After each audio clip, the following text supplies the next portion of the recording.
Kaibigan, alam mo na ba ang kwento ni Propeta Sulaiman alayhi salam? Masya Allah, ito ang kabuuan ng lahat ng kayamanan ni Propeta Sulaiman alayhi salam. Noong siya pa ay namuno sa tamang lupain ng Palestine sa loob ng 40 taon, si Propeta Sulaiman alayhi salam ay ginawaran ng Allah ng napakaraming kayamanan. Siya ay kinoronahan bilang pinakamayamang hari at propeta sa mundo. Hanggang na ngayon walang makabagong tao ang nakakalaban sa kayamanan ni Propeta Sulaiman alayhi salam. Siya ay may napakagandang palasyo na nababalutan ng ginto.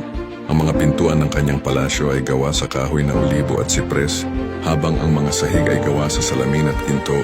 Mayroon siyang mga sasakyang panglupa at mga sasakyang panghangin. Ang kanyang hukbo ay binubuo ng mga tao, hayop at ang grupo ng mga jin. Nagkaroon din siya ng kita mula sa higanting mga minahan ng tanso at ginto.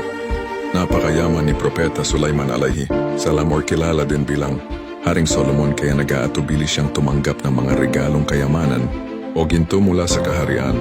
Tulad ni Queen of Sheba na si Bilqis, isang bilang ng mga mananalaysay ay sinubukang basahin ang mga manuskrito ng banal na aklat. Ang ilan sa kanila ay naniniwala na si Propeta Sulaiman alayhi salam ay may mga ari-arian na bilyon-bilyong US dollars noong kapanahunan. Ito ay tinatayang na ang kayamanan ni Propeta Sulaiman alayhi salam na walang nakakapantay sa kanyang kayamanan hanggang ngayon. Kahit na siya ay iginawad sa kanyang napakalaking kayamanan, ngunit kahit ganun ang kanyang kayaman, si Propeta Sulaiman alayhi salam ay mangaral sa lansangan at magbigay ng kawanggawa sa mga nangangailangan.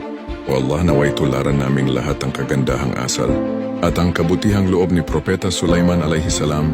Kaibigan, kung magustuhan mo ang kwento, please paki-like, share at paki-follow mo na rin ako. Thank you so much, kaibigan.